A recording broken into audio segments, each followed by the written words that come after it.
This is Made for More Living with Johnny Jennings, powered by eXp Realty. Online at madeformoreliving.com. So we are back in the studio with Alex Dyer, and we are talking about his Bold Trail Academy and how he helps agents go from, hey, what do? I don't have a database. How does this work? To having closed transactions. This isn't theory. This is actual, factual stuff that's taking place and helping people. Yes. In fact, and it's not just for EXP agents, right? No. I've been at this Bold Trail for 3 years now. Okay. Consistency really pays off when you're in this space, and I have agents from other agencies who are contacting me. Recently, I had an agent from Remax reach out to me because I believe Bold Trails is also offered with their brokerage as well. Right? That's right. Yeah. It's integrated into their tech package.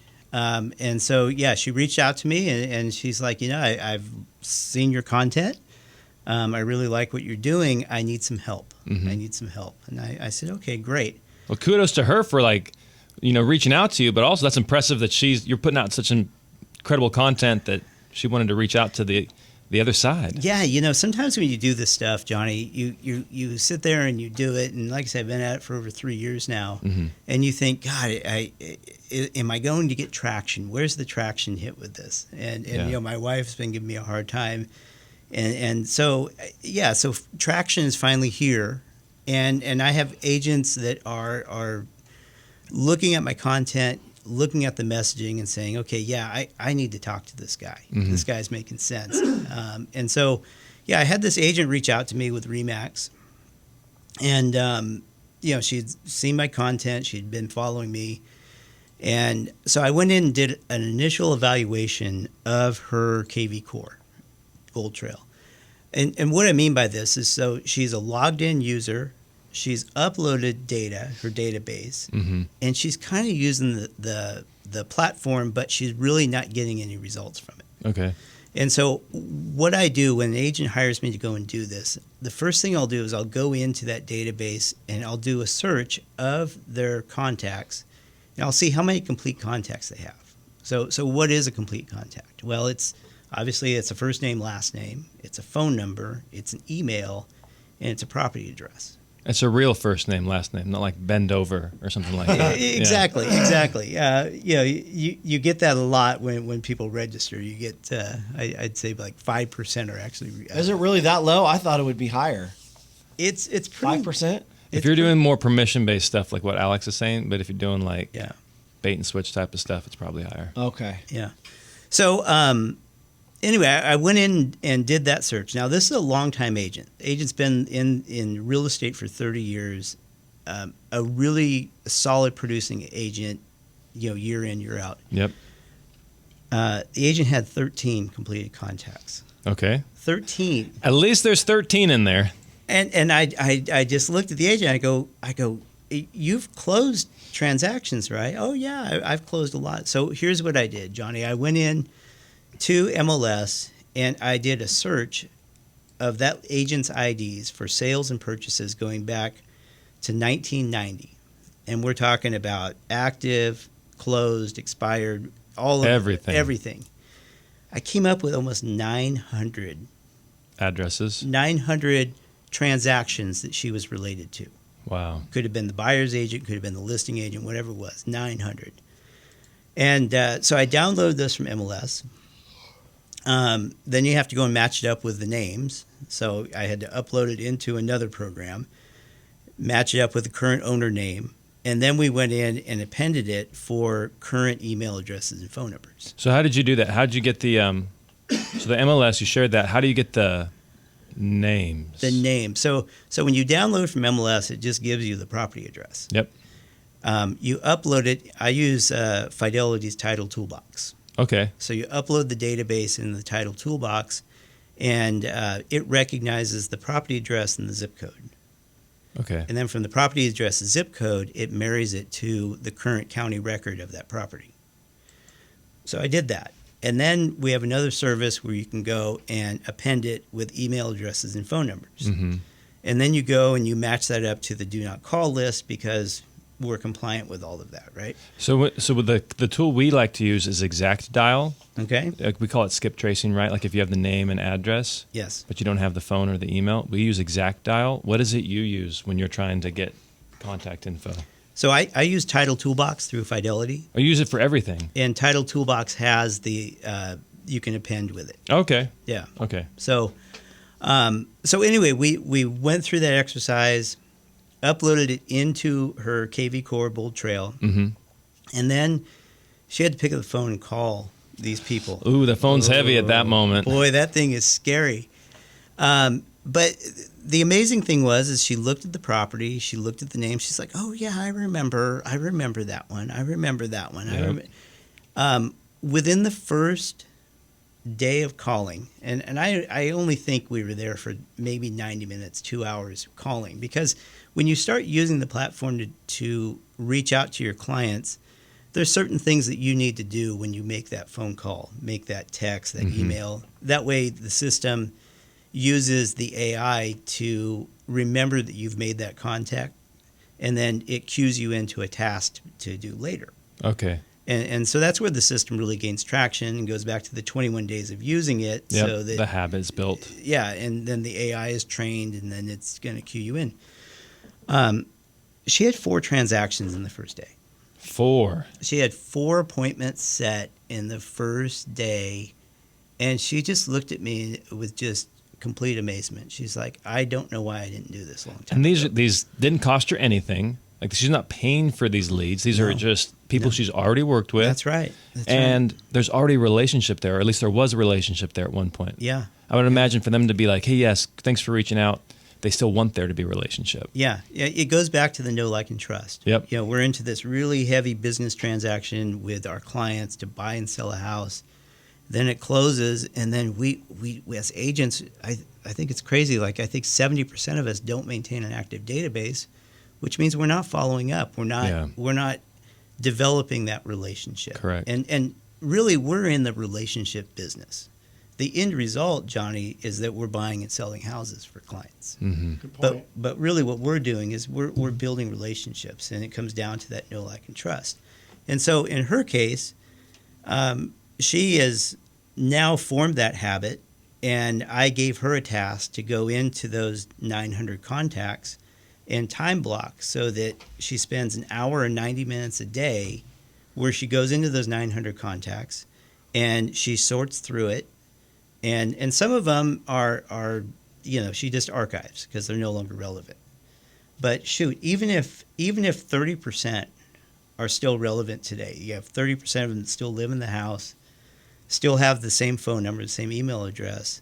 Well, that's 300 contacts that already know you. Yep. Johnny, how long would it take you to establish 300 contacts that know you and want to transact with you? A long time. It would take you a long time. And, we go in and we have several different ways of generating leads through the platform. But if you're an established agent, you can jump over, all of that by just going back to your database. I call it falling on the sword, picking up the phone and say, "Hey, I'm really sorry that I haven't been in contact with you, but I'm still here. I still want to be your real estate agent." And to that point, I don't know if you recall Frank Klutz that came in and Frank Klesitz? Yes. With Viral Marketing? Yeah. So he talked about this very thing, and he talked about how we don't maintain our database and what to do when you finally decide to engage with your database and go and reconnect with them. I created an entire smart campaign around that. So I took his content when he came in and spoke at PCAR. I got the messaging out of it, put it into a smart campaign, and I call it the Neglected Database Smart Campaign. That's really good. So as agents come into using the platform, if they haven't engage with their database, I have a smart campaign ready to go for you. It's plug and play. That's right. I do have a couple questions for you on this. So when an agent that is first engaging with these past clients, are you having them call directly through KV Core, or do you have them call from their personal phone for that initial touch? So I have them call through their personal phone. Me too. I do. Yeah. There is a smart number feature within the platform. Mm-hmm. But that smart number feature, when you make that call, if that number isn't in their phone, it shows up as a Spam likely or whatever. Spam likely, yes. So as you use the platform, you figure out what works. Not that may not work for other agents, but for me, what I find really, especially with new leads that come in, Mm-hmm. I'm not calling through the platform. What I'm doing is I am doing a quick video. Hey, thank you for registering with my website to look at houses. Let me know what you need, whatever that messaging is, and then I text it to them. Love that. You text them a personal message. Mm-hmm. Keep it to 30 seconds. Yeah, quick. Because Johnny, what does that do? It humanizes you. It certainly does. And I picked that up from another agent that said, look, this is how I'm increasing my conversion. And it comes down to those 3 core principles of know, like, and trust. Exactly. Yeah, so what we teach agents to do is when they come to us, we help them create the database, we scrub it, and then we upload it into their CRM.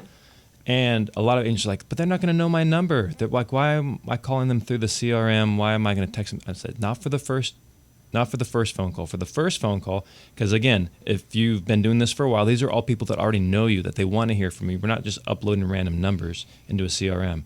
So what you want to do is call them and say, hey, we have a whole process to go about the call. But at the end of it, just say, hey, by the way, I'm going to text you my work number. Please save it in your phone. Yeah. And then and then moving forward, just contact them through your work number. Yeah. And that's a very good point to make is to say, look, we do have an office number, and this is what it is. Yeah.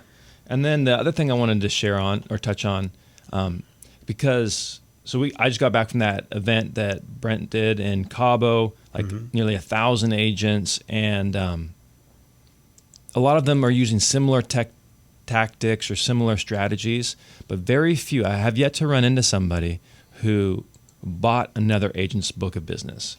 And that is something that I did when I partnered with Tom, is I bought his book of business. Mm-hmm. And the main value in buying his business was his database. He had over 7,000 past clients in that database. And so when you're helping agents, especially these agents who have been doing it 10, 20, 30 years, create their database, you're not only helping them increase their business right now, but you're also helping them create a sellable asset that they can then leverage if they decide or when they decide to leave the industry. And that is like, it's like selling like a dental practice or your insurance book, right? You're just selling, you've created this asset for them. It's so whether you just got started and you are looking to grow your real estate business, create a database. If you've been doing this for a long time, create that database if you don't have it already, because that is a sellable asset. Well, and you bring up an interesting point, is that what we do as real estate agents with creating a database and messaging to our sphere of influence, this should be done with every business out there. Yeah. Yeah, it's not just real estate agents. If you are a plumbing contractor, if you are an attorney, a doctor, think of the third-party services that we use on a daily basis. Mm-hmm. Like I used a plumber like 6 months ago. I don't remember who that plumber is. Yeah. If I needed a plumber, I'd probably go back to Google Business and search for businesses in my areas that are plumber. The point is that every small business out there should really engage with valuing their content. Once I've given that plumber or that doctor or the florist or whatever it is, once I've given them permission, well, now you need to respect that and message back to them, and that way you're the presence of mind. Mm-hmm. Johnny, if you came to me right now and said, hey, do you know a good plumber? Well, I did. I don't know who they are. Yeah. I mean, I'm sure I can find them in my phone. Yeah. But if that plumber or the florist or the electrician or whoever it is, if they were messaging back, once they have the email address, once they have the phone number, you're going to remind people that you're out there. It takes a lot of time. And when I'm engaging with the one-on-one consulting with agents, for KV Core, Johnny, I'm finding that I'm spending most of my time on their different social media platforms so that they have this congruent message that's going out. Mm-hmm. Do they have a Google business account? Oh my gosh, so many agents do not. Yeah, and does the Google business account look like the Facebook account? And does the Facebook look like Instagram? All of these different platforms, you need to have that messaging going out. Because it gets much deeper really quick, because then you get into your SEO, your search engine optimization. Mm-hmm. And that's why you have to have a Google business page, because Google really is where everyone goes to search. And if you're not on Google, then you can't be found. And then if you're on Google and you're not actively updating your Google page with content on a weekly basis, well, Google's not going to rank you. And so there's just so many layers to this. And so really what I do is to try and overcome that anxiety. Mm-hmm. Is I put together a content schedule for the week. What do you need to do on Monday? What are you going to do on Tuesday? And it's just time blocking to make that content. I have that schedule, and by the end of the week, if I follow the whole schedule, I'm a little bit burnt out from doing it, because there's just so much to it. But if you're going to compete in today's market, we are in a very unique position today, because 25 years ago when I got into the business, we didn't have our own YouTube channels. We didn't have all of our own social media channels. Yeah. We have that all today. And the good news is it's free. Like, you're not paying like to be on television. Like, you're paying, you have your own television station on YouTube for free. Yeah. Yeah. You do. And then, so it's really important too. This is something like people talk about AI, they talk about CRMs, they talk about marketing. But where I'm having conversations with agents and even like home sellers is, hey, if an agent, so if I'm speaking to an agent, if you're not able to effectively market yourself, how can a home seller expect you to effectively market their property? Yeah. If you're not visible on Google or on any of the major platforms, how can a home seller expect you to promote their property on any of the major platforms and get that extra exposure? And so really what you're doing is you're helping agents not only leverage the power of Bold Trails or CRM, but you're also helping them create that digital footprint. Yeah, and that digital footprint is more important today than it ever has been, because there's so much competition out there. We just wrapped up, as you know, Johnny, we just wrapped up one of the worst years in real estate in 30 years. Yeah, people are like, they think 2007, but there were still transactions happening in 2007. Yeah, we're just in a very unique position in real estate with what's happened with interest rates has caused transaction volume to drop to a 30-year low. And so there's more competition out there for that small piece of pie. Yep. And if you're serious about being a real estate agent and you're going to stay in this market, you don't want to be that 70% that didn't close a transaction last year. Unbelievable. Isn't that crazy? People don't believe me when I tell them that in the living room. They're like, yeah, right. I was like, look it up. It's on Inman News. You know? Yeah. So if somebody wants to reach out to you and learn more about your coaching program, learn about how you can help them get their CRM or establish that digital footprint, what's the best way for them to reach out to you? Yeah, so thank you for that. I'm on YouTube at the Bold Trail Academy. Okay. I'm on Facebook at the Bold Trail Academy, and I'm on TikTok, Bold Trail Academy. Yeah, big TikTok guy. Awesome. So yeah, just Bold Trail Academy. I have branded it similar to Bold Trail, the company. Mm-hmm. And like I said, my goal really is to show people how to use the platform, but really to engage. Love it. You got to launch. You got to launch, guys. Launch it to the next level. Or just a level. A level. In some cases. 0 to 1. Well, hey, thanks for being on the show today, Alex. Yeah, thanks for having me. Why on earth were they voted #1 team in Roseville for the past 3 years? Why do they have so many 5-star Google reviews? Well, it's simple. Johnny Jennings and his team at Made for More Realty, they sell homes faster and for more money than anyone else in our area. So it's simple. Want 3 cash offers on your home in as-is condition? Just Google Johnny Jennings with Made for More Realty, Johnny Jennings with Made for More Realty, and get more for your home.